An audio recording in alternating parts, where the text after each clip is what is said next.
Good morning. Levels of Leadership Podcast, episode 1. Or at least we're going to be doing a rough draft of episode 1. Why do people fail at the gym? Well, if there was an easy answer to this, obviously we all would be super healthy and fit and able to regulate our own goals and values and morals. But for some reason, every gym has a membership base that both uses and succeeds in the club, and most clubs have a much larger membership base that have some level of intention but end up just paying for our clubs to keep their lights on, which as a gym owner we truly appreciate. I don't think most gyms would make it without that membership base, but that's really not the point. At our club, every person that walks through the gym, we truly want to serve and we truly want to help get them to be their best self, which is really what a gym membership symbolizes, right? At some point, we're all sitting around our house, knowing we're not truly living up to our full potential as a human being. And the gym membership really truly symbolizes a change in that wind, in that direction, right? We bend over, we can't put on our shoes, we look at ourselves in the mirror and just simply don't like what we see. There's a lot more to it than that, obviously. And the whole point of this podcast is to educate and be real. I'm going to say some things that probably make a lot of people uncomfortable, but the bottom line is that's what this is all about. We can't change, we can't grow, we can't get to our best self unless we're honest, unless we start being uncomfortable, okay? And while I'm talking about the physical component, this, or at least the physical transformation, I should say, this obviously resonates across the entire spectrum of human health. It starts with psychology, it has spiritual components to it, it has habitual, mental, and emotional components to it. And really, if we're going to change anything, it has to start at that root level. So my first bullet point, plain and simple, is change is really, really hard.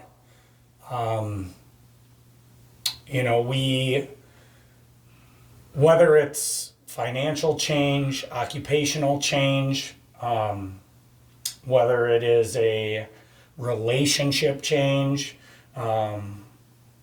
we are creatures of habit. There's no question about it. And we're creatures of comfort. And we get into these routines and we find a way to justify staying in them. We also, as we accomplish things in our life, hit these little checkpoints and then we rest on our laurels, right? We say, hey, look at what I just did. I just graduated college. Well, congratulations. You now have a job at Burger King flipping burgers with a $120,000 piece of paper until that becomes an actualized occupational field. So we fall into these traps of success, achievement, and then lack of direction from there. And we're going to touch on that a little bit later in my thought process here and in some of my notes. But change is hard, and it requires a lot of different elements to be able to truly make it who you are. And even then, it's going to always be fighting against your nature, right? And human nature is one of the path that is least resistant, right? So throughout history, we've always struggled. And so finding ways to not struggle, finding ways to passively get by and succeed and survive has been a course of human evolution for hundreds of thousands of years. The irony in that is we're actually at our best when we are overcoming that struggle. And I don't want to get off onto an entirely different topic of, why we see the mental health crisis that we do today, or what our children are going to have to deal with in this new psychological landscape of anxiety and existential worry that we live in today. But that's a topic for another podcast. But ultimately, we are at our best when we are setting a course for our lives and aiming at something that's truly meaningful and seeing the world move and adjust towards that actual end game, whether that's relationship, whether that is your college degree, whether that is climbing the corporate ladder, whether that is seeing your children thrive and them graduating, or whether that's seeing you physically transform and changing your eating habits and getting to the club and seeing that body transform. So real simply, a gym membership does not equal success. I cannot stress that enough. I have said this to thousands of people who have walked through my door. Everybody likes the idea of a gym membership, right? That's, it's the same idea as people buying a treadmill for their basement. Okay, it's a treadmill. It's in the basement. I don't even have to walk upstairs. I have to walk downstairs. There's no way I'm not going to use this treadmill. Fast forward 4 months and it's now a new laundromat and there's dust acquiring and you haven't used it in how many months, right? And this is the same component as a gym membership. It doesn't matter whether it's a kickboxing gym. It doesn't matter if that gym membership is $15. It doesn't matter if that gym membership is $50. It doesn't matter if there's a basketball court. It doesn't matter if there's a sauna. If you don't use it, if you do not have the accountability, which is bullet point number 3, you are going to be throwing away your money at something that you have just simply good intentions for. So I cannot stress this enough. It's number 1 on my list for a reason. A gym membership does not equal success, period. It's a nice thought. We like to kid ourselves. And that really brings me to point 2. It's a Band-Aid for something else. Almost always. A gym membership, as I mentioned, represents a change we want to see in ourselves. But we're not getting to the root cause. We think the gym membership is going to put a Band-Aid over that wound we're not dealing with. And what do I mean by wound? I mean routine. I mean mundaneness. I mean horrible habits. I mean a world that is filled with distraction and noise and clutter and convenience and easy fixes that will satisfy our nervous feelings or our feelings of inadequacy or our justified ideas of how good we're actually doing in other areas of our life. So what are some of those things? Well, number 1 with a bullet is alcohol. With a bullet. It's the only drug in our world where you're actually a social outcast if you don't do it. But if we were truly being honest with ourselves, a lot of our community and a lot of us struggle with social intoxication, right? And that leads to a whole bevy of things, right? So you start justifying it by the work that you put in. I've worked a hard day. I've worked 45 hours. All true. Now I'm going to go celebrate. I'm going to go relax. Except now we're shutting down the prefrontal cortex. We're shutting down that part of our brain that knows we need to be doing something more than that. And then we're going to also shut down that regulating force that says, you know what, I've done really good with my diet. I'm not going to have any pizza. Well, now I'm going to have pizza. Now I'm going to have a peanut butter sandwich at 11 o'clock at night after my 5th drink, right? And then what happens? We sleep like crap, right? We go to bed, we're not actually getting REM sleep, and then we wake up in the morning groggy, somewhat hungover, not our best selves, spend half the day trying to get back online, and we never really fully get online, and then we justify that same behavior. What do we need? We carb crash, right? All that alcohol coursing through your system, all that sugar, all that food crashes, cycle repeats. right? We get that insulin spike, it crashes, and then bam, we're back at it. This is a nasty cycle that I've known very, very well throughout my life. I want to make it abundantly clear. This is a podcast for me learning and you learning as well. And I'm going to share all my failures as well as the other people on this podcast so that we can have an open and honest dialogue. And the reality is, alcohol has always been my devil in my life.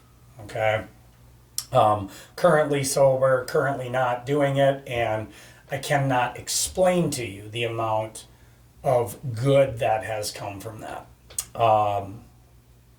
Drugs, huge one. We think of drugs as, illegal drugs, but let's face it, the vast majority of our drug abuse and usage comes from legally prescribed pharmacology. We are a world of comfort. And Western medicine, while truly amazing in some components, is a practice driven by the pharmaceutical industry that offers up a convenient solution and excuse for a wide array of problems. It justifies our ability to be able to continue bad behaviors. Most of the diseases in our world are truly diseases that we have caused through habitual patterns of consumption or lack of activity. And this is just a small microcosm of how we as people tend to fall back on our default setting of convenient, of our default setting of comfort and the path of least resistance. Again, the irony being that we're actually at our best when we're struggling and struggling meaningfully and actually overcoming that struggle. We're not being honest with our priorities. All right? Real simply put, when we act, we're really just not willing to make the necessary sacrifice. And we don't like to admit that to ourselves. Anything that is truly worth something in life, truly worth something, your children, your life's work, your marriage, your faith,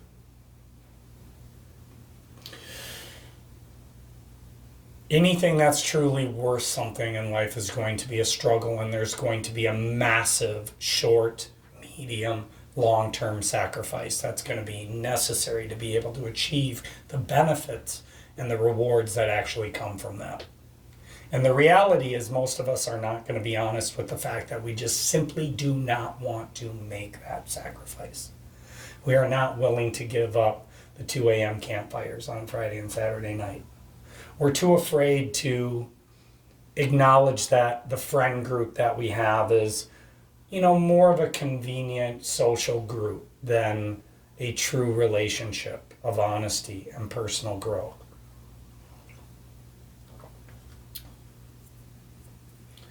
More of an enabling, codependent justification group to be able to numb ourselves from having to think about what our true potential as human beings can be.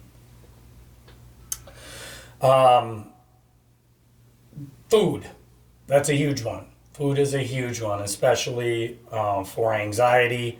It's a nice action step for us to be able to distract ourselves, especially at the end of the day.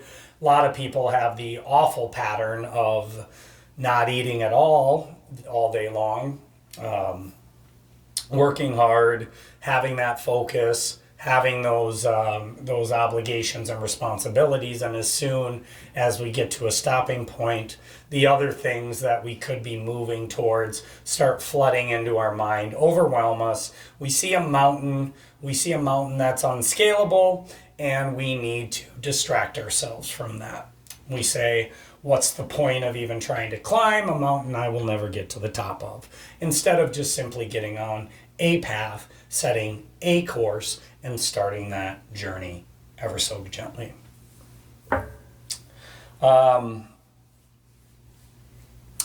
When people come into our club, whether they join or not, I want them to leave with two pieces of advice, no matter what. And oftentimes when people come into our gym, they're a little overwhelmed by the experience, and understandably so. After all I want is a gym membership, right? You know, I was at Planet Fitness, but this is why I failed. It was the gym, right? I was at Farrell's FXB, and I failed, but this is why, right? I was at the YMCA, but eventually the gym did this, this, and this, and that's why I failed. And it's like, sorry, sunshine, the gym's not the problem. There's a common denominator in this, and we're already not being honest with ourselves. And it's very clear that regardless of what gym you're at, you are not being accountable to this priority change and being honest with what that sacrifice is going to take to actually get you the results that you truly want. If you even want them. Again, right? We have to be honest with ourselves. Accountability. You have to check that box. Accountability can look a lot of different ways, right? It can be a workout buddy. It can be a niche gym class like kickboxing or boxing or martial arts or whatever. Something fun that, gets you kind of going. It can be small group classes because there's a social component and you like other people expecting to see you there. You like seeing other people there. It can be a personal trainer. Okay? Personal trainers and small group classes and some of these things actually cross off both boxes that you need for success. But you need accountability. You have to. What makes you think this is going to be different? What makes us think that, oh, gym number 4, this is going to be the real one, right? Now I'm serious, right? Now I'm really going to make the change. No, you're not. I mean, maybe you're that 1% exception. And if that's the case, more than likely, you just got a terrible diagnosis. Heart issue, diabetes, blood pressure, you got prescribed something, right? You had a heart attack. Something happened that shook you and woke you up. Hey, that's awesome. I mean, it's awful, but it's awesome. If you can actually be that one exception to the rule, and you all of a sudden found that accountability and a zest for life in a life-altering situation, then use it, for God's sakes. But the reality is most of us don't have that situation. Most of us just simply like the idea of a gym membership. The other box you have to check off is, what the hell do I do when I get here? That's the knowledge component. Okay? How am I training that's going to yield the results that I want? Have you even thought about the results that you want? Is this about a bathing suit? Or is this about picking up your grandkid and not being winded? Is this about going on a hike with your husband and not having to stop 9 times? Right? What is it about that? Everybody has different physical life goals. Generally, they're the same. Some want a little more balance, some want optimization. Again, it goes back to that being honest with our priorities and what we truly value in life. But how are we going to get there? How are we actually going to train? Is training HIIT 6 days a week for 3 years going to truly get me to the results that I want? They're going to yield some results, but we have to have an honest conversation about what that sustainability looks like. We have to have an honest conversation about how that's going to beat up your body. We have to have an honest conversation of what the limitations are in terms of your physique. What is the performance needs? And that's really the question. How do you want to perform in life? Do you want to get out of your car in February in Minnesota, slip, and not blow out your ACL? That's a reasonable goal. And it could be a very difficult goal depending on your station in life, right? It might not even be on your radar. You might just assume that. Okay, optimization and performance looks different at all different stages in life, and we have to be able to actually assess that and create the next step, which is a goal or a clear plan. Okay, this might be the most important aspect of this entire conversation. Okay, because going back to kind of my initial thoughts on, and this actually comes from psychology, and this actually comes from a mentor of mine as well. We are at our best when we are moving towards something. So the most successful people that we see in the gym sit down and they submit, first of all. Most of them go, man, I am the problem. It's not the gym. This is my fourth gym. Maybe it's time I listen to somebody else. It's like going into, Ameriprise Financial and going, you know what? Just let me pick the investments. No problem. I got this. All right? All right? Or it's like refusing to going to counseling in your marriage because you can figure out the nuances of communication in 2022 with cell phones and working, double income households and 9 million responsibilities and all that crap, right? Like, we can figure it out, no problem. Our communication skills are amazing. Maybe they are. Maybe that part you got dialed in. Awesome. Well, you don't need to spend your time and effort focused on what accountability and knowledge you need in that area. But maybe you suck at the gym, right? I've had counselors in my marriage, right? We have to pay somebody to help our communication. We homeschool our kids. We own a business together. We sleep in the same bed. She's my friend. She's my wife. She's my business partner. She's the mother of my children. That gets messy. I had absolutely no idea how I was going to be, how I was able to speak to my wife in compartmentalized areas of our life. So we found someone to help us and guide us, just like our finances. Terrible. I mean, I'm not uneducated on finances now, but that's because I got that education, because we went and put our resources in that area to help teach us. Just like a business coach. We're pretty good business owners, certainly good entrepreneurs. We're pretty good at making things work. But there's a lot of areas of business, and a lot of entrepreneurs will tell you this, that you don't want to work at. They're not fun. Like, I love talking to people, serving people, and seeing them get results.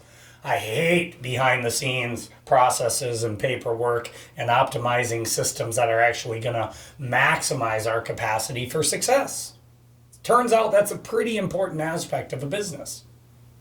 And so we've hired business coaches that are going to help us hold ourselves accountable to these areas we don't want to do, and also teach us how to best do them. Accountability, knowledge, have to have it. Have to have a plan. Okay?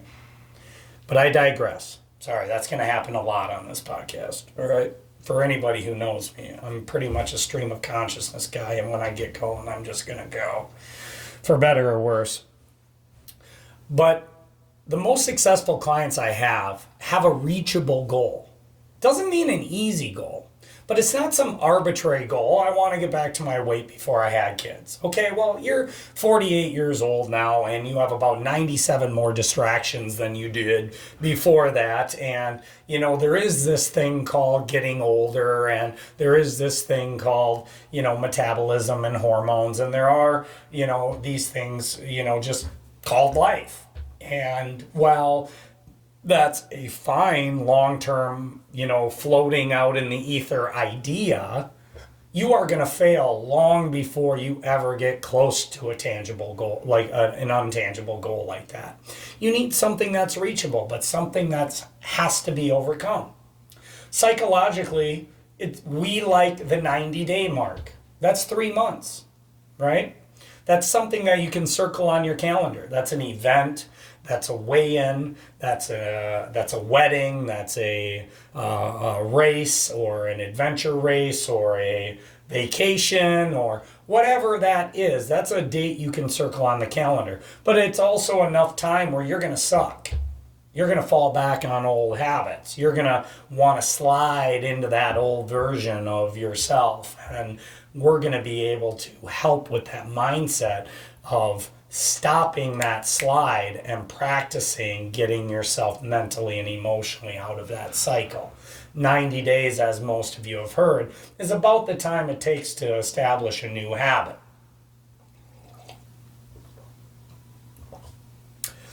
But again, the reason we choose that and we need to have a clear plan is a goal and an aim is going to change the way the world looks around us. And just had this conversation with a client yesterday. All right, she's a hockey player and a lacrosse player, and if her goal is to get a Division I scholarship in hockey, okay, the lacrosse field is going to look like an obstacle, right? It's going to change the way she views lacrosse, potentially, right? It's going to be a negative. Whereas a hockey rink is going to be a positive. It's going to be pulling her towards her goal. More ice time, more skate time, etc. is going to be a positive visual, a positive perspective as she's moving towards that goal. And we're at our best psychologically when we're moving towards something. It's not when you get there. Again, think back to college, think back to high school, think back to something you've achieved. Even a big race like a marathon, right? Think of how long you've trained and studied and fought for this, right? How long, this person might train to actually get to women's professional hockey or a Division I scholarship. It's like, yay! Now what? You've gotten somewhere. Now what? No direction, no meaningful direction, no goal, no point that we're aiming for. Okay? There has to be a point that we're aiming for. And you can even get so strategic in those goal settings that you can manipulate the world around you to make things that may not traditionally be something you view as a positive into a positive. Okay? You're a 12-year-old that sucks at math. Well, now I want to get A's on all my math tests, and this is an actual real goal that I have. Now that math homework becomes a positive. It becomes something I want to pick up. It doesn't become this insurmountable burden, this weight that I have to carry that I'm going out of my way to avoid. Okay? So you have to have a plan. And last but not least, you have to prioritize it. And there's a lot more into this, and we'll get into this more in depth as we get along into this podcast. But you have to put your priorities in the right place. Everything we've talked about before is a priority. Everything we've talked about before is an excuse as to why you're not getting better in a different area of your life. It's because you're not prioritizing it. It's because you're not making the necessary sacrifice to actually move in that direction. Your priority isn't health. Your priority is a campfire and drinking all night.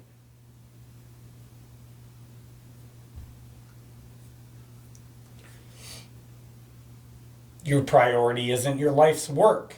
Your priority is comfort and a paycheck that comes with that career that came with your college education. Maybe it's everything you thought it would be. Probably not. It's probably a paycheck. And again, there's nothing wrong with a paycheck. We all have to play that game. But there can be massively things wrong with a paycheck. And in a capitalistic society, money is really how we prioritize our life. When you come in here, if you really want change, you're going to need accountability and knowledge. 99% of you that don't already have it are going to need it. How are you going to get that? Okay? Now, the world's filled with good options. You can go on YouTube. Maybe that works for you. I've seen that done. That's awesome. There won't be a coach there that really truly helps you through it. But there's lots of options. At the end of the day, we just want your success. We'll try to lay out as many creative options as we can for you. But you have to have it. And part of the accountability that comes with actually achieving the goals you want is financially investing in those priorities. If you come in and say, this is my clear 90-day goal, this is what I want. I want to truly put my health and optimization at the top of my hierarchy of values. Because without that, everything else is irrelevant, which, by the way, is correct in my opinion and in my perspective. Okay? You can't take anything with you. And time is flying by. And we only have a little bit of it. All right? I once heard an extremely powerful quote. I just heard this the other day, and it's just been ringing in my head for the last couple days. True hell is when the man or the person you have the potential to be meets the person you currently are. Okay, let's say that again, roughly. True hell is the person you have the potential to be and become comes and meets the person you currently are right now. And that really is the root cause of all of our issues, right? We know what it means when I say you're not living up to your potential. You say it to your kids all the time, and then turn around, swig another beer, have some pizza. I'm not lecturing. I'm just speaking in generalities, and certainly been there.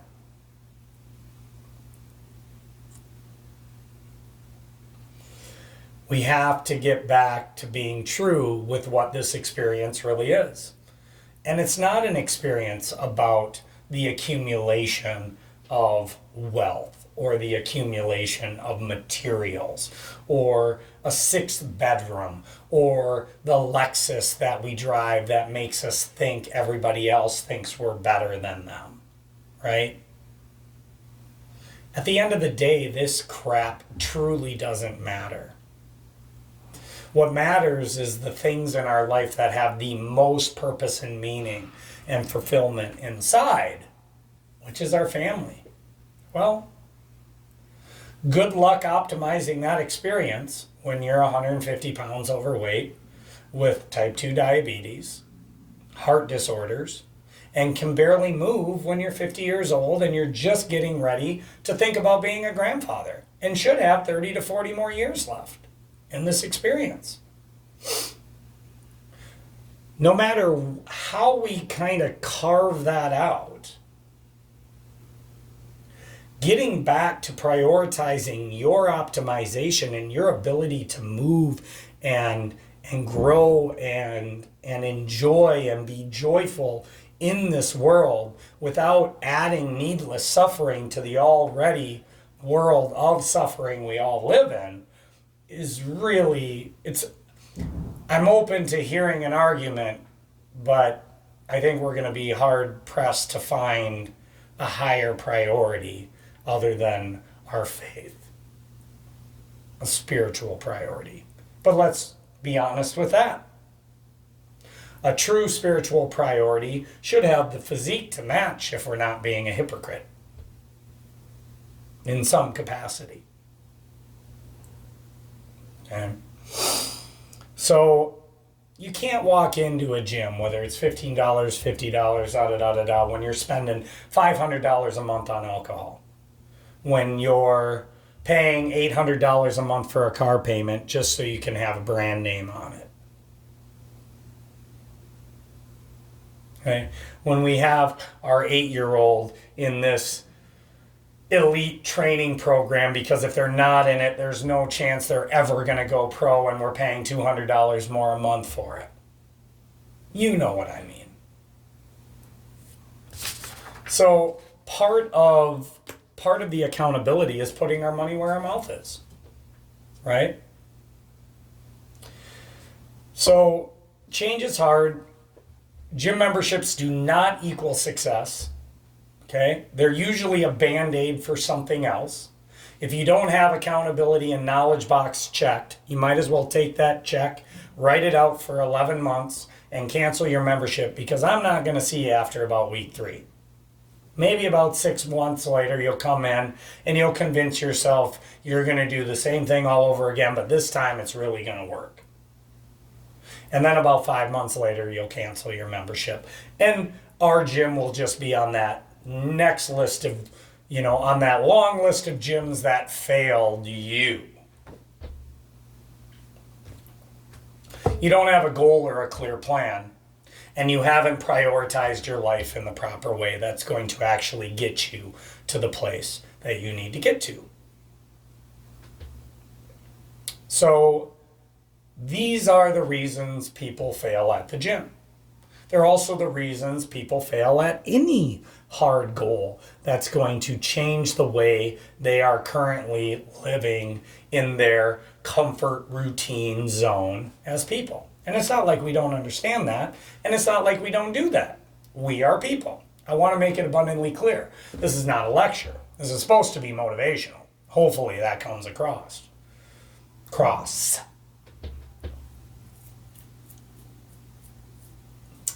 But we do care, and we are exceptionally good. We are the financial planner. We are the elite financial planner. Okay? We are the marital counselor. We're an extremely good marital counselor. We're here to help get these priorities in place. Okay? We want the optimization of our community. We want the optimization of our next generation, which is why we have an awesome youth program dedicated to getting this right and conditioning our kids to prioritize the proper things, to get the knowledge they need to overcome those things, okay? To go out in the world and build their confidence and competence in their ability to pursue those things that are meaningful, not those things that are easy. And to develop a clear goal and path for their life, so that when they're 40 years old, we don't have to come in and rewire these kids. That they're ready. They're ready for the real world. They're ready for the world that's going to not care about them, that's going to beat them down, that's going to bend them into a zone of comfort and numbing and distraction and justification and rationalization. Oh, I'll do it tomorrow. Oh, I'll do it tomorrow. Today's the day I'm going to quit drinking. Tomorrow's the day I'm going to go to the gym. You said that 4 years ago. Yeah. So anyway, this is our first attempt at reaching out to our community in a new way. Most of you are probably sick of hearing me talk anyway, so hopefully you'll give this a listen. This is Levels of Leadership Podcast, Episode 1, Why Do People Fail at the Gym? Coming to you from Snap Fitness in Andover, Minnesota. Level up, people. We only got one of these experiences.